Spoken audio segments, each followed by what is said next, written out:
అయ్యమ్మ నాకు ఒక కథ చెప్తావా? అవునమ్మా, నాకు ఈరోజు ఒక స్టోరీ చెప్తావా? అలాగే, ఈరోజు నేను చీమ మిడత స్టోరీ చెప్పుకుందాం, ఓకేనా? ఒక వేసవి కాలంలో ఒక పొలంలో ఒక చీమ ఒక మిడత ఉండేవి. చీమ చాలా కష్టజీవి. అది శీతాకాలం కోసం ఆహారాన్ని సేకరించి దాచుకోవడంలో చాలా బిజీగా ఉండేది. కానీ మిడత బద్ధకస్తురాలు.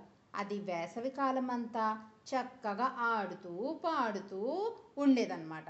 అయితే చీమను చూసి మిడత, ఎందుకు అంత కష్టపడతావు, ఈ ఎండలో ఆడుకుందాంరా అని పిలిచేది. దానికి చీమ, శీతాకాలంలో ఆహారం దొరకదు, అప్పుడు ఇబ్బంది పడతాము, అందుకే ఇప్పుడే దాచుకుంటున్నాను అని చెప్పి తన పని తాను చూసుకునేది. కానీ కొద్ది రోజుల తర్వాత శీతాకాలం, శీతాకాలం అంటే వింటర్ సీజన్. ఎస్, శీతాకాలం వచ్చింది. ప్రతి చోట మంచు కురిసింది. బయట ఆహారం ఏమీ దొరకలేదు. చీమ తన ఇంట్లో దాచుకున్న ఆహారాన్ని తింటూ హాయిగా ఉంది. కానీ మిడతకి ఆహారం దొరకలేదు.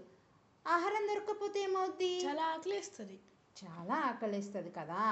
అప్పుడు ఆ మిడత ఆకలితో అలమటించింది. అప్పుడు మిడత చీమ ఇంటికి వెళ్ళి సహాయం కోరింది. చీమ అప్పుడు ఏమందో తెలుసా?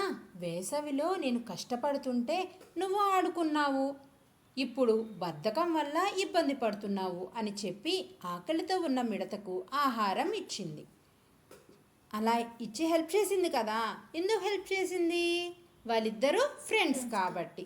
దీన్ని బట్టి నువ్వేం నేర్చుకున్నావు?